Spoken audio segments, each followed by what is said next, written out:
Have you ever felt like you were meant for something bigger? What if everything you knew about your life was a lie? In just a few moments, I'll tell you the story of how a simple moment with a horse changed everything I thought I knew about myself and revealed a secret that could alter my entire future. Stay with me because you won't believe what happens next. The sun dipped low behind the hills, painting the sky in shades of orange and gold. I stood by the old wooden fence, watching as the horses grazed peacefully in the pasture. It was a rare moment of quiet in my otherwise chaotic life. For 10 years, I had been searching for something I couldn't quite name, something my husband, despite his best intentions, had never been able to give me. I wasn't even sure what it was until that day. It started with a simple gesture, one I didn't think much of at the time. The horse, a magnificent chestnut mare named Grace, had been distant since the day I first met her.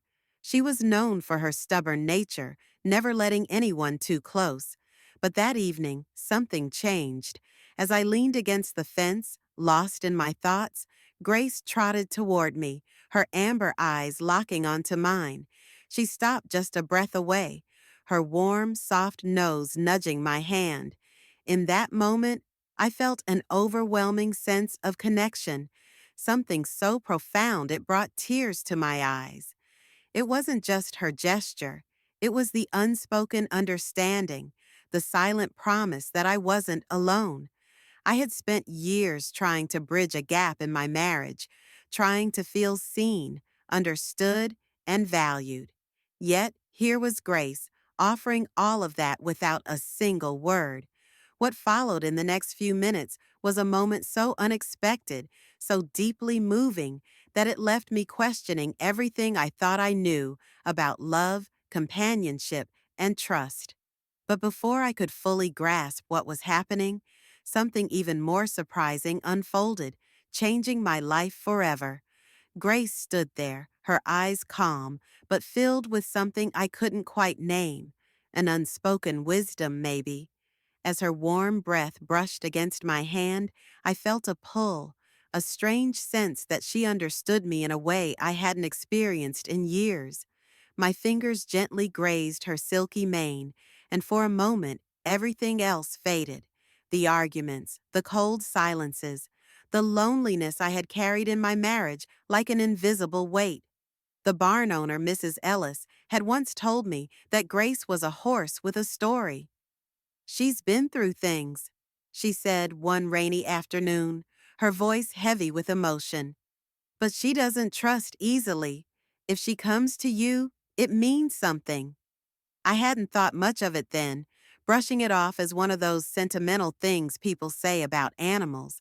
But now, standing there with Grace so close, I began to wonder.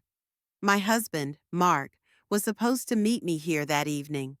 We had agreed to try something different, something to bring us closer after years of drifting apart. Yet, once again, he was late, leaving me alone with my thoughts and the growing ache of disappointment. It wasn't anger I felt anymore. It was something quieter, something heavier. Grace shifted slightly, her head nudging my shoulder as if sensing the storm inside me. My chest tightened, not with sadness, but with a flicker of something unexpected. Comfort, the kind that doesn't need words or explanations, just presence. But as I stood there, trying to make sense of it all, I noticed something unusual in her gaze. She wasn't just looking at me, she was looking past me. Slowly, I turned to see what had caught her attention, and that's when the real mystery began. I turned slowly, following Grace's gaze. At first, I saw nothing, just the rolling hills and the distant trees that bordered the property. But then I noticed a shadow moving near the edge of the forest. It was too still, too deliberate. I felt a chill run down my spine. Grace, ever so watchful, shifted her weight and pawed the ground nervously. Her usually calm demeanor had disappeared, replaced by a tension that mirrored my own. I strained my eyes to make out the figure. Was it just the wind playing tricks with my mind? Or was someone really out there, watching? My pulse quickened. I wanted to call out to Mrs. Ellis, but I didn't want to break the fragile moment between me and the horse. And then, just as quickly as the figure appeared, it vanished behind the trees. My heart pounded in my chest. I looked back at Grace, but she was already walking away, her hooves clicking softly on the gravel. She wasn't spooked, not exactly, but she seemed distracted, as if the brief encounter had unsettled her too. I stood there for a moment, debating whether I should investigate or let it go, but something told me that I couldn't ignore it. Just as I made my way toward the barn to fetch Mrs. Ellis, my phone buzzed in my pocket. It was Mark. I hadn't heard from him all evening, and now, as if on cue, he was calling. I hesitated before answering, unsure of what to expect. When I finally pressed the phone to my ear, his voice was tight, strained. "I need to talk to you. Something's happened. Something I should have told you a long time ago." His words hung in the air, heavy with an unspoken truth. And then, just as quickly, the call cut off. I stared at my phone, the silence of the dropped call hanging in the air like a dark cloud. Mark's words echoed in my mind, sharp and unsettling. "Something I should have told you a long time ago." I felt a knot tighten in my stomach. What was he talking about? And why had he waited until now to say it? As I stood frozen, my thoughts racing, the strange shadow from earlier flickered through my mind again. Was it connected? Was someone else involved in whatever Mark was hinting at? I couldn't shake the feeling that something bigger was at play, something that stretched far beyond just me and Mark. Grace, now farther away, turned her head back toward me, her ears flicking in the direction of the trees once again.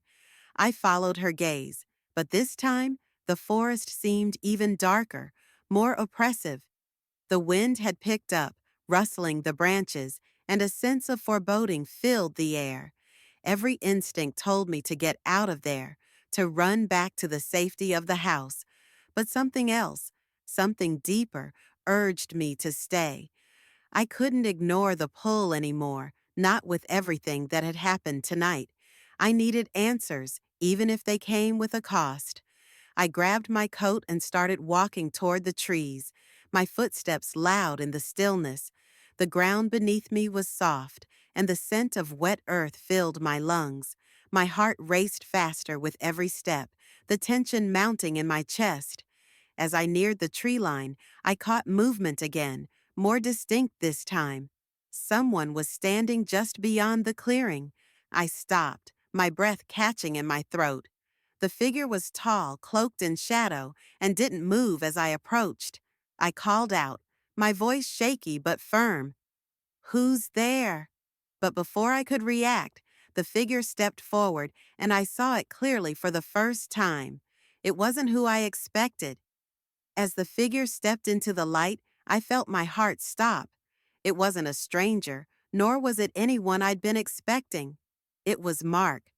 But something about him was wrong. His face, usually so calm, was pale, his eyes wide with fear. He looked different, haggard, disheveled, as though he hadn't slept in days. A part of me wanted to run to him, to ask what was going on, but the words stuck in my throat. "Mark?" I whispered, my voice barely audible in the cold night air. He didn't respond right away, his gaze flickering nervously around the trees, as if he was checking for something, or someone. It was clear he hadn't come here alone. But with what? Then he looked at me, his eyes filled with a raw panic I had never seen before. "We need to leave, now," he said, his voice urgent, strained. I took a step toward him, confused. "What's going on? You called me, and then—" "I shouldn't have called you," he interrupted, his tone sharp, as if he regretted it already. "There's no time. You don't understand. They've been watching us, watching you." I froze, a cold shiver running down my spine. "What are you talking about? Who?" Mark took a deep breath, his eyes darting around again, as if expecting someone to jump out of the shadows. I never wanted you to find out, but it's too late now. You're already involved. I wanted to ask more, to get him to explain, but the words wouldn't come. Something was wrong, something deep and dangerous. And just then, from the corner of my eye, I saw a movement in the trees. It wasn't just one person. There were several. Too many for comfort. My pulse quickened, fear rising like a wave. Mark grabbed my arm, his grip tight. "Run," he whispered. "They're coming." Panic surged through me as Mark yanked me by the arm, pulling me further into the woods. His grip was firm, almost desperate. I barely had time to process his cryptic words before the sound of footsteps echoed behind us. They weren't just the crunch of leaves underfoot, it was something heavier, more deliberate, like a slow-moving force closing in. My heart raced, my thoughts spinning in a blur of confusion and fear. "Who are they, Mark?" I demanded, almost choking on my own words. "What's happening? Why are they after us?" Mark didn't answer. His eyes were fixed ahead, but he was moving erratically, clearly panicked. It was as if he knew exactly where to go, but the further we ran, the more I felt the ground shifting beneath me. It wasn't just the fear, it was something else, a presence, an undeniable feeling that we were not alone. Something was out there, something watching, something waiting. We stumbled through the trees, branches scratching at our faces, until Mark stopped abruptly. He pulled me to a halt just before a large, jagged rock formation that seemed to rise out of nowhere. The shadows around us deepened, and I heard them. Whispers, faint at first, but growing louder by the second. I looked around, trying to locate the source, but the woods were still, too still. It felt like the air itself was holding its breath. "Mark, tell me now. I need to know." He exhaled sharply, his body trembling as he finally turned to face me. His expression was pained, and for the first time in a long while, I saw a glimmer of regret in his eyes. "I never wanted this for you," he said, his voice shaking. "I thought I could protect you, but it's too late." Before I could speak, a figure appeared from the shadows, stepping into the faint light cast by the moon. It was a woman, tall and elegant, with dark hair that cascaded down her back like a waterfall. She had an air of calm about her, but there was something unsettling in the way she moved. She was joined by several others, all dressed in black, their faces hidden in the darkness. The woman stepped forward, her eyes locking onto mine. "You should have stayed out of this," she said, her voice low and smooth, yet carrying an undeniable threat. I felt my pulse quicken, every instinct telling me to run, to fight, but my body was frozen. Mark looked at me one last time, his face filled with guilt. Before he stepped forward, his eyes filled with a resigned acceptance. "They're not human," Mark whispered, his voice barely audible. "They've been watching us, manipulating everything. I didn't know how to stop them, how to protect you." The woman smiled faintly, as if pleased by the fear in my eyes. "You've been a pawn in a much larger game, my dear, a game that's been in motion for decades. Your husband, while useful, was never part of the plan." She turned her gaze to Mark, who flinched under her stare. "But you," she said, her voice now laced with venom, "you were always meant to be a part of this. We've been waiting for you." I couldn't process her words. None of it made sense. I looked to Mark for an explanation, but he was no longer the man I had married.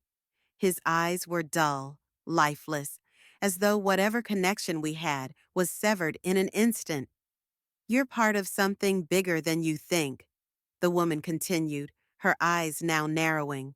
"You've always had the power, but you never knew it." My heart skipped a beat. Power? Me? What did she mean? But before I could ask, The ground beneath me seemed to shift, as though the earth was responding to her words. The air grew thick, and the forest around us began to hum with an energy I couldn't comprehend. Just as I braced myself for whatever would come next, a sharp, blinding light erupted from behind me. The force of it knocked me to the ground, disorienting me.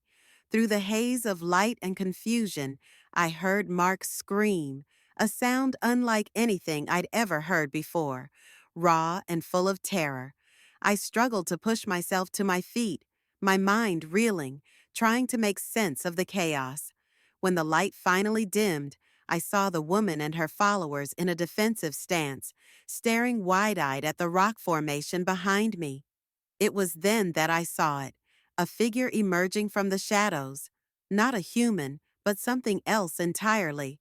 It was tall, almost ethereal, its skin glowing faintly as if alive with a light of its own.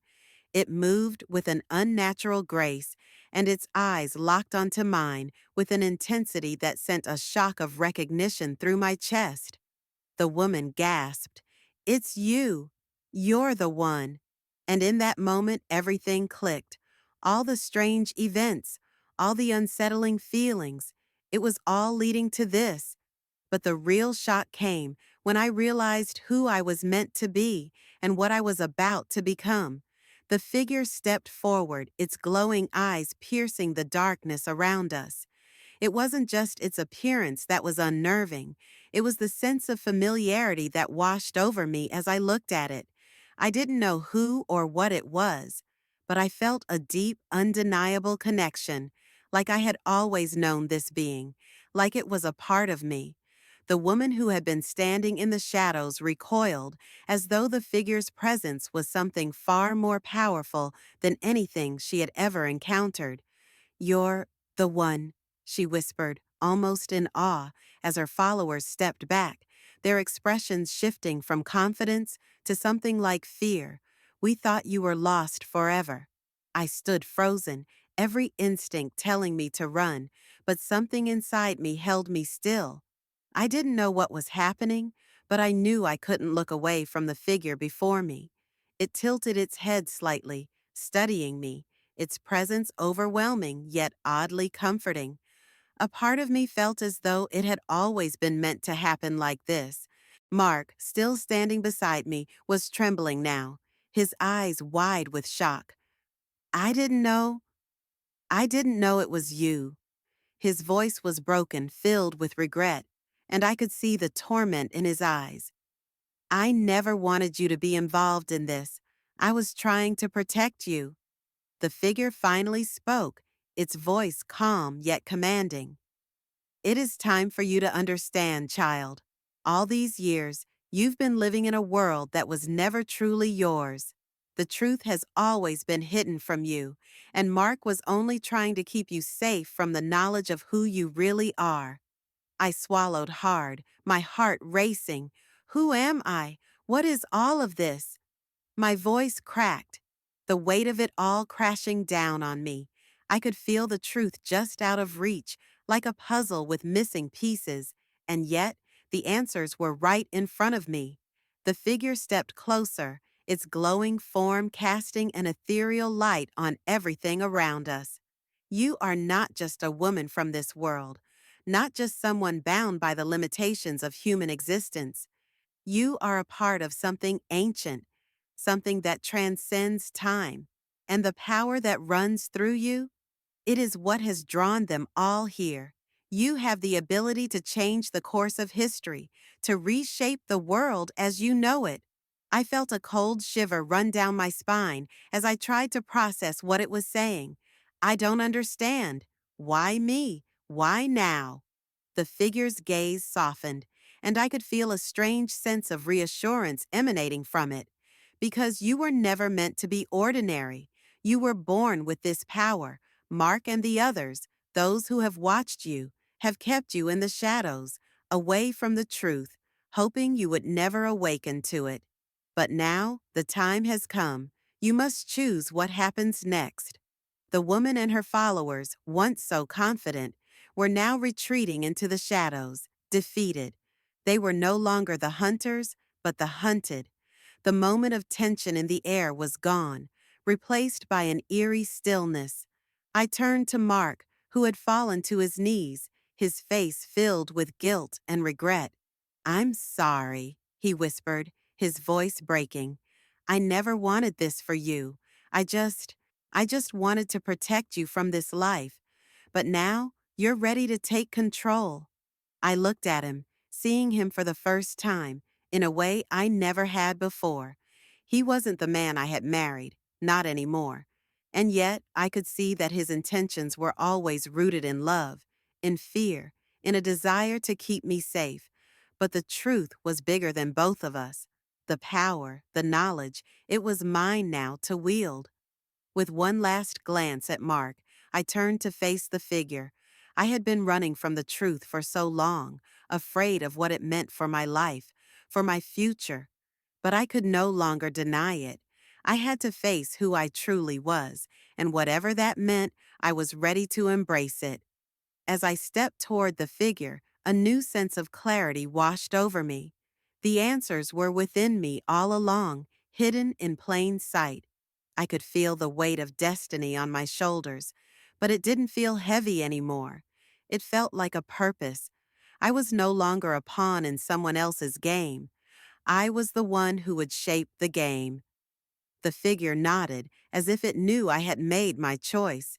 "It is time," it said softly. The air shifted around me, charged with energy, and the darkness of the woods seemed to dissolve, replaced by the soft glow of something new. The future was unknown, but for the first time, I felt ready. Whatever lay ahead, I knew one thing for sure. I was no longer afraid. The world was mine to change, and nothing could stop me now.